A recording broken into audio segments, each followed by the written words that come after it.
Welcome to Pool Opening 2022, Part 2, removing the plugs and installing the jets. I got the jets. You flying today? Oh, yeah. Yeah, you missed your flight. You got to be at the airport 3 hours early. Just standard procedure these days, in these crazy days. So in past years, what I used to do, if I get one out of here, is I'd put some of the pool schmeg, or otherwise known as a stickle of fluoride, on that, and I found it attracts dirt. Now that's not really impeding it from going in, and as you can see, I can't clean the dirt out. I'm not going to bother because it's not hurting anything, but I'm not going to bother putting any of that stuff on because it really just is attracting dirt and not doing me any favors. I also have had a chronic problem over all of the years with the same thing that I had here, or a different one rather, the universal wall fitting. This guy here where Robot plugs in. The fitting that goes in here has an O-ring, a big, thick, fat guy. And he should lose some weight. But anyway, he goes in there to help seal it, and I'd always put a stickle of fluoride around that. Well, it sure does make it go in here nice and easy. You know about lubrication, and you got to put things in holes, and you know, I mean, it kind of works like that. But so it works the day of, and oh yeah, it'll be a great time plugging that in, taking it out, plugging it in, taking it out, you know. So it'll work great. But then next time, you're going to find that the plug turn all different color. It turned brown, green, blue, pink, praid. 3, maybe 4 days, it's going to fall off by itself. So what that means is the rubber O-ring will swell. And that's using the correct and proper silicone lubricant stuff from the pool store. Using that silicone lubricant from the pool store, that's the stuff they sell. This is the stuff I should use? Yes, sir. That's the one. Is there anything better? Is there anything cheaper? No, that's the only one we sell, sir. That's the right stuff for it. All right, well, give me one. And you get it, you buy it, you put it on. Like I said, you'll have a great time that first night or day, depending if the hotel room is by the half hour or the hour. So anyways, I'm not using that stuff anymore. For some reason, for me, it swells rubber. And you say, oh, well, maybe it has something to do with the chlorine in the pool. Oh, well, your water must be out of balance. Because what happens here is I get all these pool know-it-alls. I've been doing pools for 35 years, and you're doing it wrong. Well, if you've been doing pools for 35 years, you obviously know what you're doing, and you have no business shitting on my video. So get the fuck out of here. Just go away. Don't bother leaving a comment because I'll kick your ass. If you have no business being somewhere, don't be there. It's that simple. And people are going to say, well, you did it wrong. I didn't do it wrong. I do it my way. So now I'm not using that silicone lubricant. Like I said, people are going to say, oh, your water's out of balance. It's the chlorine. Are you using salt water? Because I heard that can cause... And everybody's got a different opinion on the same thing, and everybody thinks their shit doesn't stink. But it doesn't work that way. The fact of the matter is, nobody actually knows. I've researched silicone lubricant making rubber swell. Nobody has any information on that. Nobody says it. It's like it doesn't happen. I had a problem with the sunroof on my car. I put silicone lubricant on that because it's a rubber seal and you're supposed to use silicone, and it expanded and the sunroof stopped working after I did that. So we're just going to ride it bareback. All right, so we're all set to get started. Got to pull the plugs.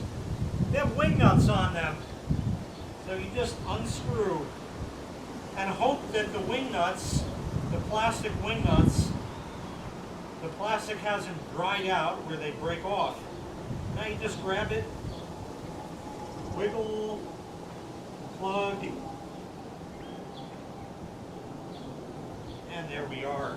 It comes out. Make sure you drop it before you put it in your basket. And then this just screws in. So like I said, it's dirty. Don't cross thread this.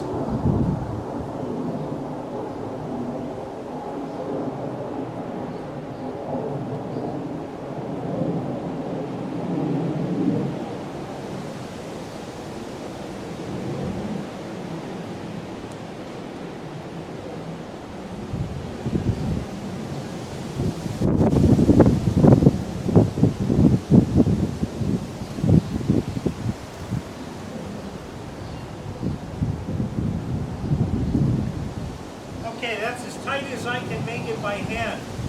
Now sometimes you'll get out your EBFPs. In case nobody's ever clear on what that means, it's a take on BFH. EBFPs is even bigger fucking pliers. Big slip joints this long. And you put that on there, just don't crack the fitting when you do that. And you can tighten it up, but I usually wait till I drop robot in, and if it's not tight enough, then oftentimes my just twisting that in there will give it just enough friction that it'll stay in, so I don't have to put pliers on it and potentially break it. Now we'll go on to the next one. All right, now we're going to take out the next plug. In these, it gets the jets, not to be confused with Benny. So that's the jet. As water jets out, it's kind of the idea. Might be why they call it that. The plug is the same. Loosen the wing nut. Like that. Wiggle the whole thing out. There we are. Right out. Oh, sorry. We gotta drop that first, like we did last time. Now you can put it in your basket. And now we're going to put the jet in. Now, this is tilted. It's supposed to be. You want the water to shoot out up as high as possible. So we now take this and screw it in. There is, by the way, a way you can get in here and adjust as like a collar. You can take this collar off of that, and you can end up damaging the threads in the process. So here's what I like to do. Put it in there, don't cross thread it. You should know immediately, it's really light stuff. And just screw it on in. Screw it on in all the way down. Okay, if you can tell, this is sort of going at a wangle like that. We need it to go at a wangle like that. So we simply rotate it back. So unscrew it until it points up.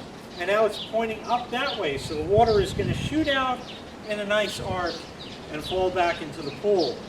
That, of course, you'll see now because the water level in the pool is low, but once it's filled up and water is over that enough, it's just going to push the water at the top of the pool toward the other end where the skimmers are. The skimmers will skim the top of the water. That's the whole point. By skimming that, just like if you're cooking something and you skim the fat off that's on top because it floats, it's exactly the same idea. So by pushing the water at the top of the pool toward the skimmer, they can more effectively skim. That's the whole point.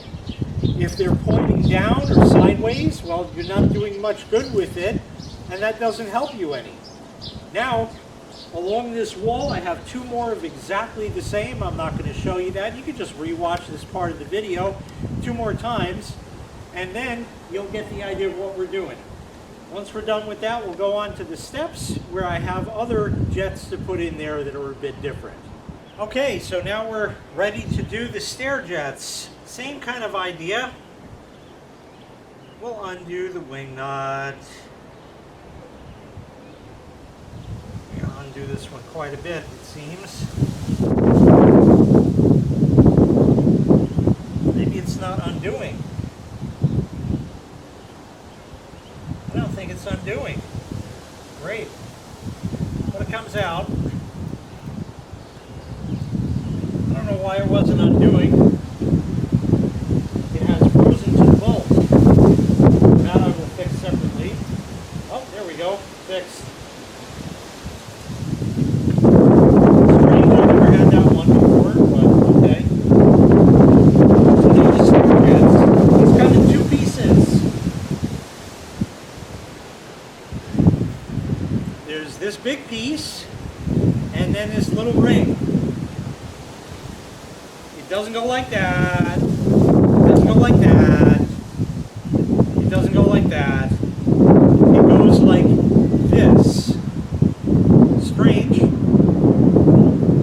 Basically, the way this works is we have a rather large hole down there. We have a little toy we got to put in there. So you can just stick that right on in the hole there. Just shove it in. It's good like that. And we're left with this ring. So on this ring, if you take a look here, it has these 4 protrusions on it, or tits as we call them in the business. So what happens is you put this in and it's threaded, so you keep fondling the tits until it gets screwed. Okay, so now we got to put this in there and keep screwing it. Now, you got to make sure you get it in properly and not cross-threaded. This is not an easy task. You have a few options here. There are also 2 little holes here. Allegedly, there's some magic tool that's out there. I've never seen it that can go in there. You can also use 2 little screwdrivers that'll fit in there to help you turn it if you need to. But usually I just stick my fingers in there and just keep turning it, just twirl it around. You'll kind of know when it seats. So just get that in there, and it pushes way in like that. And now we turn and turn and turn and turn and turn. Keep turning.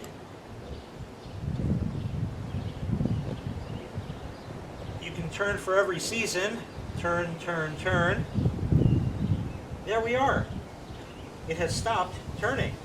And if you notice, this will now stay wherever I put it, instead of just flopping around. So I like to put it up just about kind of at that angle. So this way it pushes the water up to the surface, or it's pushing the surface water. And like I said, the skimmers are back that way. So yes, this one does push the water that way, but there's one right on the opposite side, exactly the same as I just did, that's going to send the water back. And if you just do a Ghostbuster or an anti-Ghostbusters thing and cross the streams, then that's pretty much it. It'll sort of push it out into the pool where the other jets can push it down to the end. So that really is going to wrap up this part 2 of removing the plugs and installing the jets in the pool. Stay tuned for part 3, the part that I hate, hooking up the pumps. That'll be next. Thanks so much for watching. I really appreciate it. Make sure you click like, make sure you click subscribe, and take care. We'll see you next time. Bye-bye.